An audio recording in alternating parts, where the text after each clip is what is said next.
welcome back to the channel. This is Amy Clarissa with Notes from Past Amy. I was going to do the fountain pen superlatives tag, or whatever we're calling it, first seen on Handmade by Lorelei's channel here on YouTube.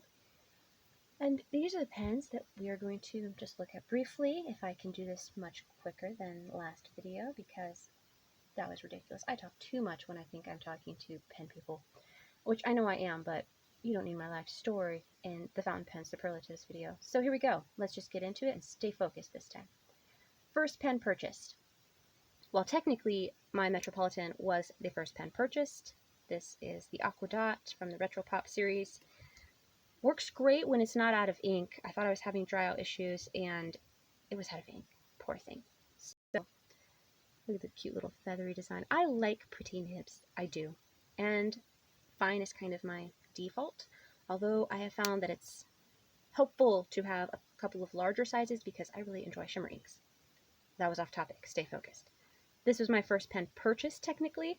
The first pen that arrived, because of course I have to order all these things, was this Jinhao X750 in Shimmering Sands. Hopefully it's sparkling at you.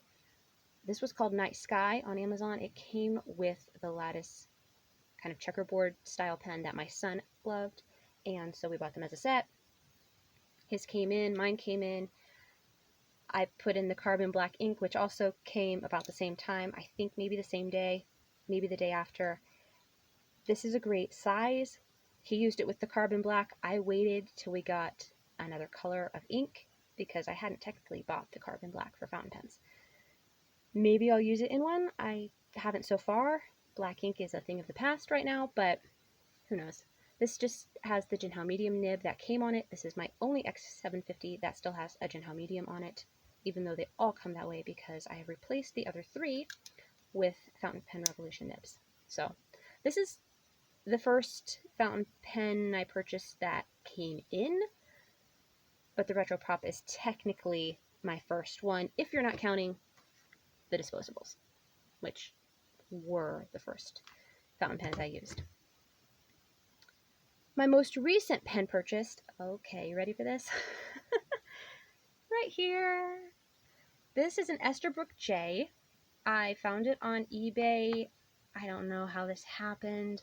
Once upon a time, I put in a search for vintage Esterbrook fountain pen, I think it was, and I got an alert that this pen was, not buy it now, it was a bid, but I got it for I think $30 with shipping. And I was interested in this one specifically because if you look at the cap and the base of the body, there are two different size jewels, which means it's a full size J. It's not the petite of any sort. It's not the lady petite or the pocket petite, or I forget what the other two are, but there are two other J's. This is the full size one. And here is the original sack. My son crunched it when I said, "Oh, look, isn't this cool? It has the original." He was like, "Oh yeah, crunch." Yeah, but it's still in one piece, sort of.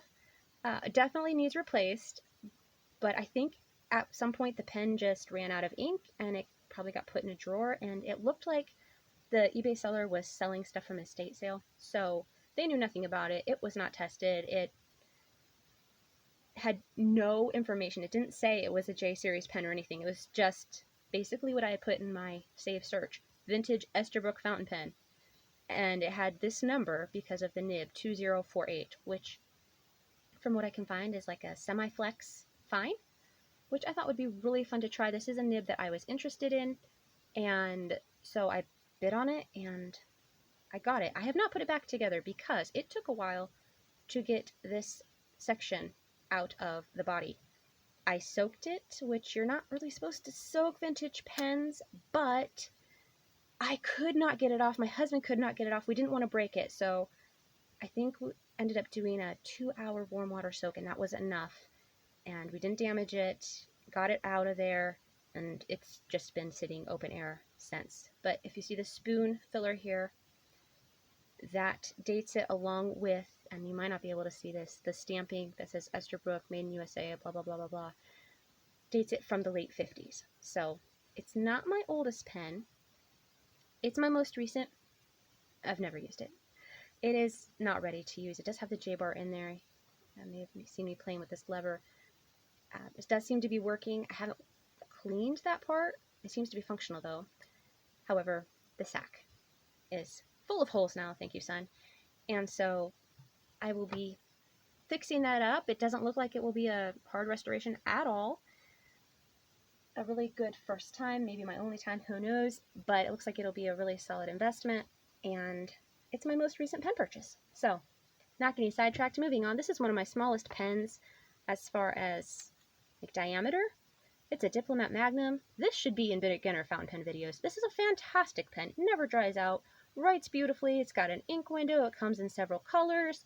It's less than $25. It's great. It's got a size 5 nib, so it's a little bit small, but it is the cutest little thing. I love it for my shimmer inks, especially those princessy ones, the Robert Oster Rose Gold Antiqua and Diatramentis Pearlescent Brilliant Violet Copper. Yes, this is a good pen for both of those. Yeah, like whatever about this top part, but the clip is fantastic. I love functional clips. So that's probably one of my smallest diameter pens. This, if you're talking about pocket pens, this is my one and only pocket pen. We are trying to be friends. How about we just leave it there? I bought it with the clip and a fine nib. Of course, you have to post it because it's a pocket pen and they're persnickety like that. Otherwise, it's just way, way too short. Like that's ridiculous. How are you supposed to use this thing? So you have to take time to post it and make sure you can hold it. And then it's too heavy back here, but I like it with the clip, and it's just this whole thing. So it came with a fine nib, and this is a 2.3 stub because I could not get any ink out of the fine. It was the scratchiest, worst nib I'd ever experienced. And now the cartridge is broken. I reused that a couple of times, and then it cracked in the last cleaning, and so I can't even use it right now. But I did get a new nib for it in January. That big order you heard me talking about in my first video, if you watched that. That was the Kaweco product I ordered during the winter sale. It was about $10 before it comes together, this little section and the nib. And this is a 2.3 step, which is larger than you can get in the Lamy sizes, because I have a little collection of Lamys in all the nib sizes except left-handed. I have an A, extra fine, fine, medium, broad, 1.1, 1.5, and 1.9 stub. So that gave me a use for this because I was never going to use it as a fine. I would use, this is a small one. Oh, I know what I'm looking for. I would use my little Bailey Light before I would use, it's in a pen case, before I would use this. Even though that's kind of along the same size lines as this one, to me it's like a pocket pen, but it's just more convenient than this. We are trying to be friends. I have kind of the same relationship with this pen and I guess this brand. This is my only pen in this brand, as I do with the Diamine Sierra ink. Like, I'm just really trying to make friends with them, but is it worth it? Is it worth it? So there we go. Smallest pens. This is my pocket pen, smallest pen, and this is one of my thinnest, like, diameter pens. Largest pens. I love the large pens, and this is my blingiest pen. That's not a category, but this pen is not subtle in any way. It is so flashy. It is so sparkly. It has more glitz than the photo did online. But I kind of like this little aurora band here. This looks like the aurora borealis. If it were green, it would be completely accurate, but that's my favorite part of the glittery bits. I mean, it's loaded, but my son adores this pen. He loves all the glitter. It has a really great clip. It has a really nice grip. It's a great size. It's at least 5 inches unposted. It's like 5.5. It's fantastic. Nice nib. Writes great. This is a Schmidt nib. It's a fine. I put shimmer in this, and it works great. I love this pen. Love this nib. It is really, really blingy, but the size, the nib, I do reach for this a lot. And I try to be really subtle when it's in church because it is So not me. This one is about the exact same size, very, very close, but it's a Miura Aventus. Aventus, I don't know. This one is a piston filler, and this one was cartridge converter. It is always inked with some sort of purple. It is picky about its inks. It's my Christmas pen. It's my most expensive pen. We'll come back to it here in a second. It has a lovely nib with a star and then the standard Yovo engraving, so that like borderline with the swirly bits. Extra fine. It's a beautiful writer. I love it. Again, about that same size. I love this shape on the grip. It doesn't really do anything. I don't put my fingers there. It just looks cool. I love how it looks. So, so beautiful. It's got some writing here. It's supposed to have a number on it. I've never been able to read that and never think about pulling out the loop when I'm using it and going, I wonder what number this is, because you can't read it. But you can get the Miura Italy deep purple bit out, and then I'm guessing this here at the end is the number, but I don't know what it is because, like I said, I never think about it when I'm not using the pen or showing it to you. So this is my Christmas pen. It is one of my largest pens. This one is just a tiny bit smaller. This is a Monteverde Giant Sequoia is what it said when I bought it. It just says Sequoia on the back band. It's a teeny tiny bit smaller. See? Just over 5 inches instead of more like 5.5.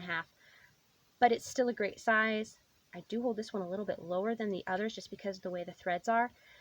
But it hits that 5-inch minimum, which I think I talked about more in my last video, but it was just ridiculously long. So we're doing this over. It's got some little mountains here and a little tiny F on the side. Do not put shimmer in this one. I tried it. It was not impressed. I was like, what are you doing? You've had me one of the longest and you should know better. Yeah, I know. I just I wanted to have this shimmery new ink in there and it was not impressed. So great writer, great size, teeny bit on the small side, but I use this one a lot too. So it's kind of an honorary largest pen inclusion.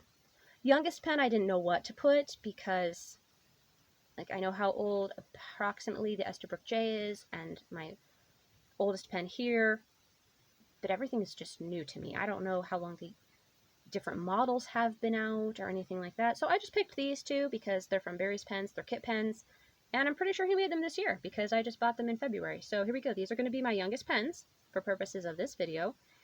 And this color he called Lava Lamp, which really interested me because I always wanted a lava lamp as a kid and never had one.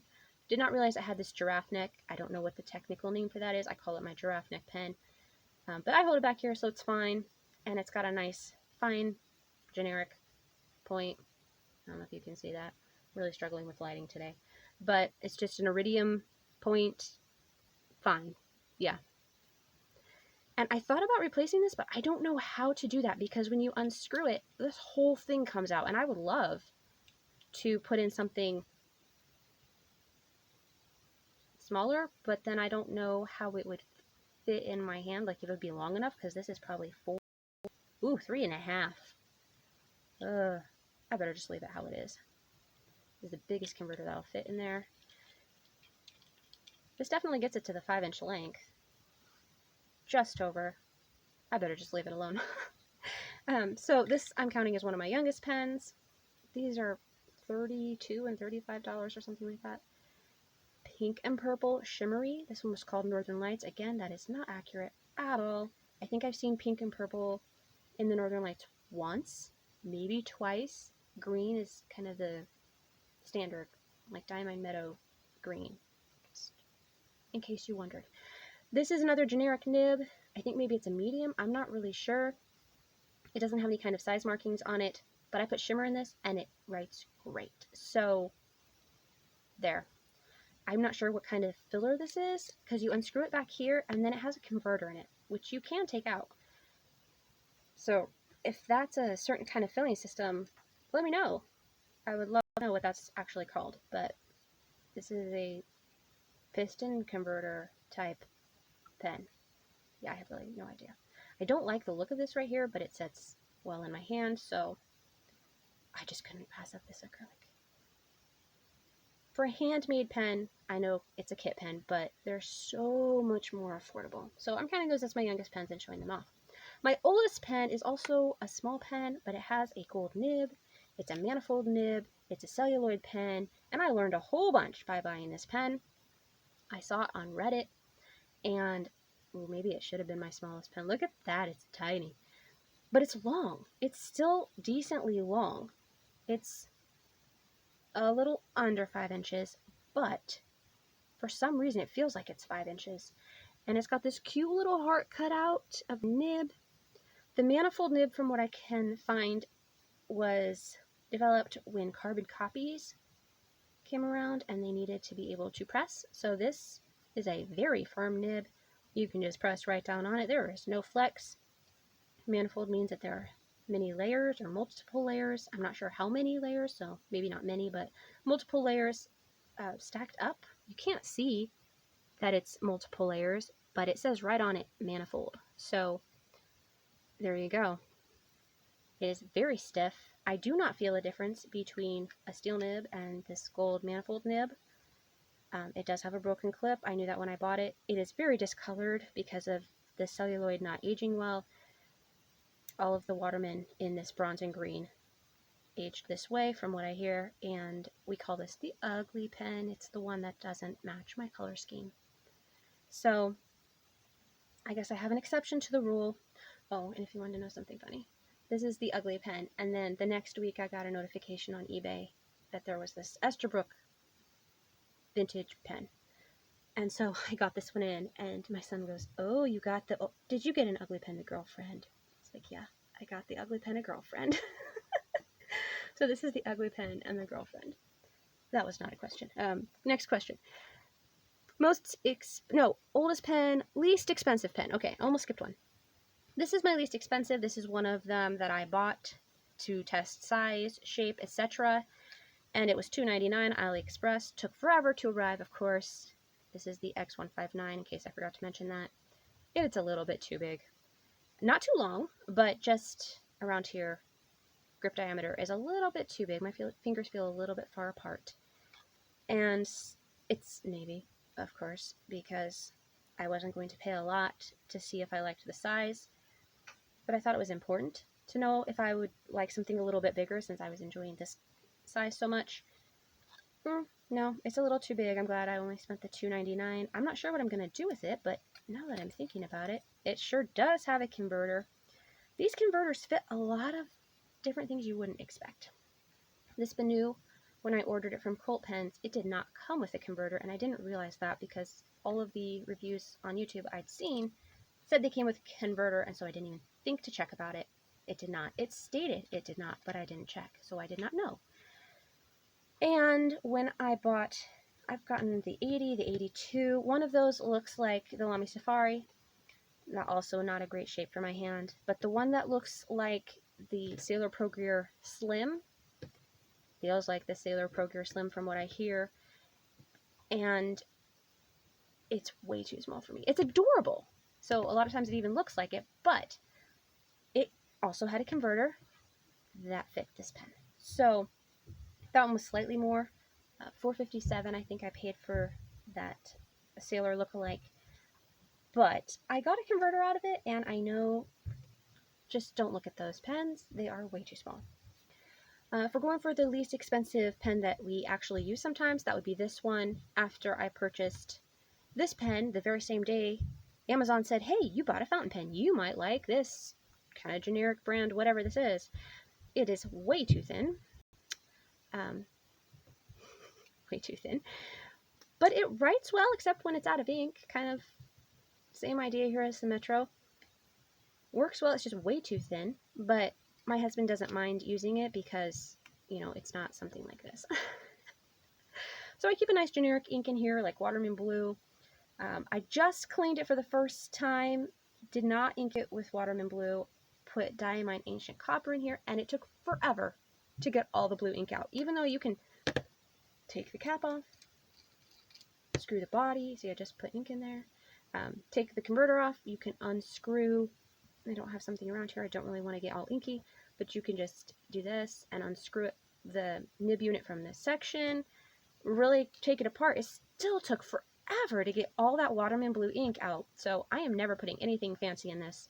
Nice generic colors that my husband and son don't mind using.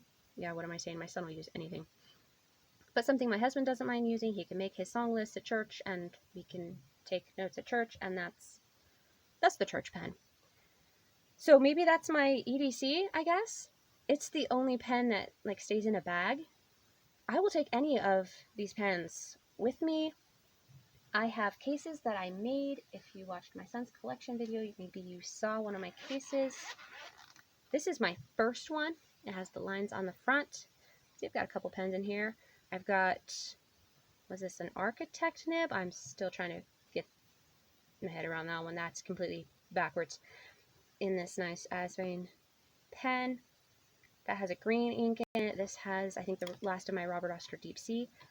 These Jinhao 100s, they are too thin. I will phase them out, but at 10 bucks a piece, I like having the color variety. And then this one has red in it, Red Dragon from Diamine. And this is a nice texture Safari. There's not like a, what's your favorite textured pen? But my favorite texture of pen, I like this matte feel Safari. The cream one also has this kind of feel. I like the acrylic feels, and then that celluloid is really nice too, nice and warm. I tend to have cold hands, so that is a really nice feel for me. I was not going to add a question, it just kind of happened, I'm so sorry. So this is how I used to make the cases with the extra room on the side. I don't do that anymore. You don't see the lines on the front, but I mean, they still work great. So I just load it up with whatever pens I want to use. Usually I will have some sort of flex or architect or stub or whatever. I started having to make them with larger pockets because this one does fit. There we go. But if I made the pockets any smaller, it wouldn't. And something like my largest pens, it does not fit. It is too narrow. So I'll put something exciting in there, and then a blue ink, or not blue, like an aqua type of ink, a purple, and maybe a pink, and then, you know, something fun. Hopefully they all coordinate. Maybe they do, maybe they don't. But that's kind of how I decide what I'm going to carry with me. I don't go a whole lot of places, except church every week, and this one lives in that bag. So other than that, anything's up for grabs. That sounds like a weird phrase to use there, but like really anything goes. Whatever I'm using, whatever's inked, whatever I feel like playing with, I want to play with this, I'm sure, as soon as I get the converter. I just don't want to pay that right now. So it's going to have to wait for another order, kind of like the sack for the Esterbrook J. That's enough rambles. Cut it off. It's as long as your old video. What are you doing? I just get excited talking to pen people. I'm so sorry. Hopefully this was interesting. There are my fountain pen superlatives. As always, thanks for watching. Talk to you next time. Bye!